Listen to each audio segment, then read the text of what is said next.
Howdy all. I'm just taking a drive in wonderful winter of Canada. I just wanted to take a couple minutes and talk about a concept around managing millennials. Simon Sinek just had a cool interview. It's been on Facebook and YouTube around this concept, and he kind of referenced a couple of ideas, one of them being the environment that the new generation, we are referencing millennials in this case, are in when it comes to work, and the kind of environment and society they were in when they grew up, and kind of why things are the way they are. And a lot of times we hear people labeling this generation as entitled, lazy, maybe disloyal, and there's a narcissistic. And I wanted to just talk a little bit about kind of a take on what Simon Sinek was saying with regard to how we can manage this generation when it comes to the workplace.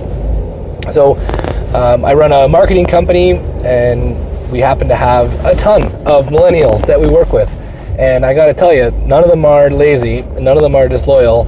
They're amazing people. And I didn't realize it because we started the company 10 years ago. I'm 33 years old.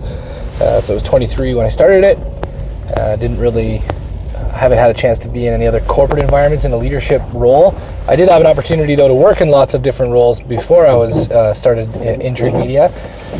But one of the things that's come to light in terms of the way we do things was a big takeaway we had from a video that Robin Sharma posted back in 2008, 2009 around 10 ways to recession-proof your business.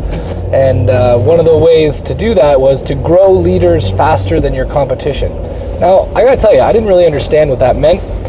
Grow leaders, 2008, whatever you call it, 8 years ago, almost 9 now. I didn't really get it. I didn't really understand what it meant to grow leaders. But really what I've come to terms with when it comes to growing leaders is kind of two things. The first one is to grow them as people. So grow people in terms of self-confidence, self-esteem, and skill set within their own ability. And then second, to grow them so that they have an outlook to serve others. And the idea of serving each other as team members, serving their friends, serving your clients, serving the community. So the question then becomes, well, how do you go about doing that? And the long answer short, from my perspective, is you got to put time into them. And then the question after that is, okay, well, what kind of time do you put into them?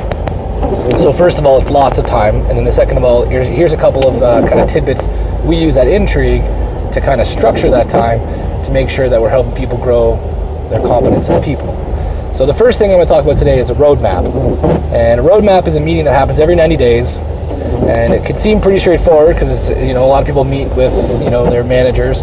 But the difference with a roadmap is it's a conversation about goals, and goals not only for the company but for the human. Crazy idea, right? So the idea though is you look at different categories of goals in different timelines. So you look at 3, 6 months, 1 year, long term, and we look at corporate goals, like professional goals, Intrigue goals in our perspective, personal goals, health goals, financial goals, relationship goals, stop doing goals, books to read goals, travel goals, and people to meet goals. Now what's interesting about this is that as you have someone fill out this roadmap, you start to get a good sense of where they value things, because different aspects of their life are going to be more heavy loaded than others.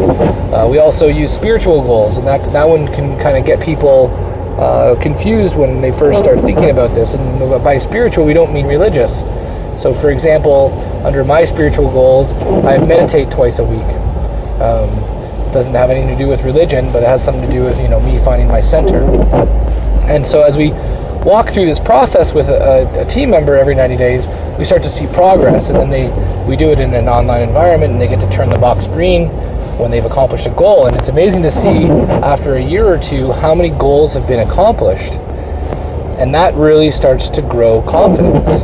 And so if you're looking for a way to manage millennials and grow them to be leaders, we'd recommend focusing on them as people and using these 90-day roadmap sessions. If you have any questions about roadmap sessions, what kind of format to use, what kind of tools that you want to like document the progress on, feel free to leave a comment below, or you can reach out, connect with me on LinkedIn, Robert Murray, Intrigue Media. And if you have any other questions or anything you want me to talk about, please leave in the comments below. All right, thanks guys, bye.